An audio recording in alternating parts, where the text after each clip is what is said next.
নমস্কার বন্ধুরা, আইতবে সহচরীতে সবাইকে স্বাগত। আজকে আমি ফ্রুট কেক বানিয়ে দেখাবো। এর জন্য চিনিটাকে আমি ক্যারামেল বানিয়ে নিয়েছি। ক্যারামেল তৈরি হয়ে গেছে, এর মধ্যে খানিকটা দুধ মিশিয়ে দিচ্ছি। এই ফ্রুট কেক বানানোর জন্য আমি এখানে দিলাম কিছুটা কিশমিশ, আমন্ড, চেরি, পেস্তা, টুটি ফুটি, কাজু বাদাম আর কুমড়োর মোড়ব্বা। সব ড্রাই ফ্রুটগুলো আমি টুকরো টুকরো করে কেটে নিলাম। এই ড্রাই ফ্রুটগুলোর মধ্যে কিছুটা ময়দা মিশিয়ে নেব।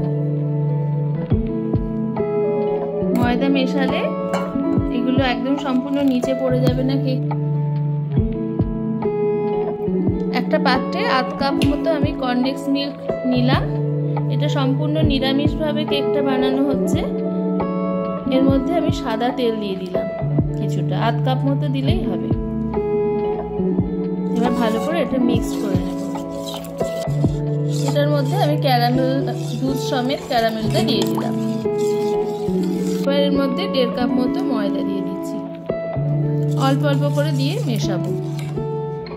আমি একটা সাধারণ অ্যালুমিনিয়ামের পাত্র আপনাদেরকে কেক করে দেখাচ্ছি।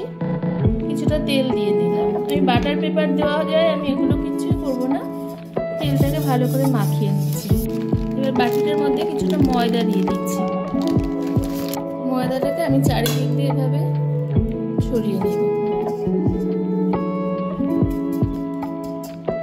বাটিটার মধ্যে ময়দা দিয়ে এভাবে ঘুরিয়ে নিয়েছি। আমি সম্পূর্ণ ঘরোয়া পদ্ধতিতে করছি, কারণ বাটার পেপার সবার ঘরে থাকেও না। এবার সাধারণভাবে করছি।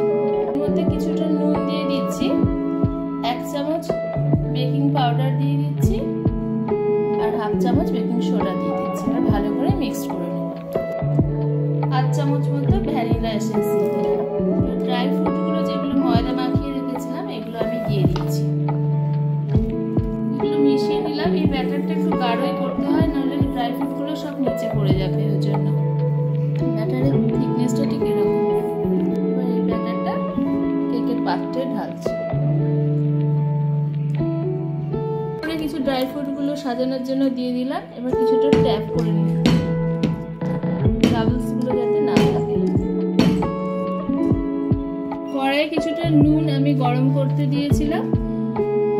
এই নুনটা আমি বারবারই ব্যবহার করি কেক করার সময়। আবার ঠান্ডা হলে আমি এবার ঢুকিয়ে রেখে দিই একটা কৌটোতে। এবার আমি এটা দিয়ে দিলাম। এবার ঢেকে দিচ্ছি।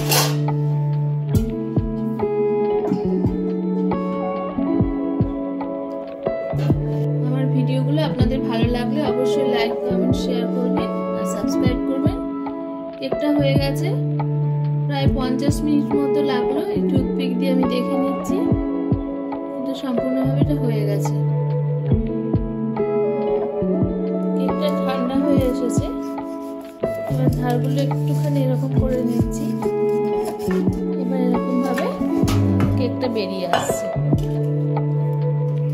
একদম নরম, বুঝতেই পারছেন দেখে কিরকম নরম কেকটা তৈরি হয়েছে। তৈরি হয়ে গেছে ফ্রুট কেক। এবার আমি একটু কেটে দেখিয়ে দিচ্ছি।